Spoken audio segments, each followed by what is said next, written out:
తెలంగాణలో సర్ ప్రక్రియ జరుగుతోంది. జూలై 24 వరకు ఈ ప్రక్రియ కొనసాగనుంది. రాష్ట్ర వ్యాప్తంగా ఇంటింటికి ఓటర్ ఎన్యూమరేషన్ ఫామ్స్ ఇస్తున్నారు బూత్ లెవెల్ ఆఫీసర్లు. ఆ ఫామ్స్ ప్రతి ఓటరు తమ వివరాలను రాసి ఇవ్వాలని ఎన్నికల సంఘం తెలిపింది. ప్రస్తుతం ఓటర్ లిస్టు ప్రకారం ఓటర్ ఎన్యూమరేషన్ ప్రక్రియ జరగనుంది. జిల్లాల వారీగా ఒక్కో ఓటరు పేరుతో 2 ఎన్యూమరేషన్ పత్రాలను ముద్రించి సిద్ధంగా పెట్టుకున్నారు అధికారులు. ఈ ప్రక్రియలో జూలై 24 వరకు బూత్ లెవెల్ ఆఫీసర్లు ఇంటింటి గణన చేస్తారు. హైదరాబాద్ జిల్లా పరిధిలో ఇంగ్లీష్లో, మిగతా జిల్లాల్లో తెలుగులో పత్రాలను అందిస్తున్నారు. బిఎల్ఓలు ప్రతిరోజు కనీసం ఒక్కో బూత్ పరిధిలో 50 ఇళ్లకు వెళ్లి ఓటర్లకు వాటి వివరాలను అందిస్తారు. ఒక కుటుంబంలో ఎంతమంది ఓటర్లు ఉంటే అన్ని ఎన్యూమరేషన్ ఫారాలు విడివిడిగా ఇస్తారు. రాష్ట్రంలో ఉన్న మొత్తం 3,38,26,448 ఓట్లకు వాటినిస్తారు. ఓటర్లు వాటిని పూర్తి చేసి తిరిగి ఇవ్వాలి.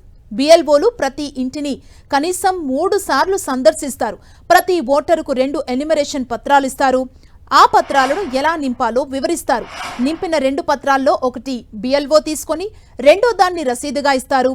ఓటరు విధిగా తన పాస్పోర్ట్ సైజ్ ఫోటోను జతచేసి పుట్టిన తేదీ, Aadhaar card number, phone number, తల్లిదండ్రుల వివరాలు, వారి ఓటు హక్కు వివరాలను నింపి జూలై 24 లోపు వారికి అందించాలి. ఆ ఫామ్స్ ని బిఎల్ఓలు పరిశీలించి ఓటును నిర్ధారిస్తారు. ఎన్నికల సంఘం అధికారిక వెబ్సైట్ ద్వారా ఆన్లైన్లోనూ ఈ ఫామ్ నింపొచ్చు. ఈ పత్రాలను ఎన్నికల సంఘం ఆన్లైన్లో అందుబాటులో ఉంచనుంది. గతంలో రిజిస్ట్రేషన్ చేసుకున్న మొబైల్ నంబర్, ఎపిక్ కార్డు నంబరును ఉపయోగించి ఓటరు పోర్టల్లోకి లాగిన్ అవ్వాలి. ఓటరు జాబితాలో ఆధార్ కార్డులో పేరు సరిపోలిన ఓటరుకు మాత్రమే ఈ సౌకర్యం ఉంటుంది.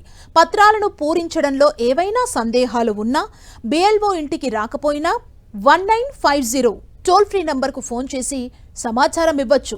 ఎన్యూమరేషన్ పత్రం ఓటరుకిచ్చిన సమయంలో బిఎల్ఓ వద్ద మ్యాపింగ్కి సంబంధించిన వివరాలు ఉంటాయి. మ్యాపింగ్ జరిగితే ఎలా నింపాలి, అన్మ్యాపింగ్ అయితే ఎలా నింపాలో బిఎల్ఓలు ఓటరుకు వివరిస్తారు.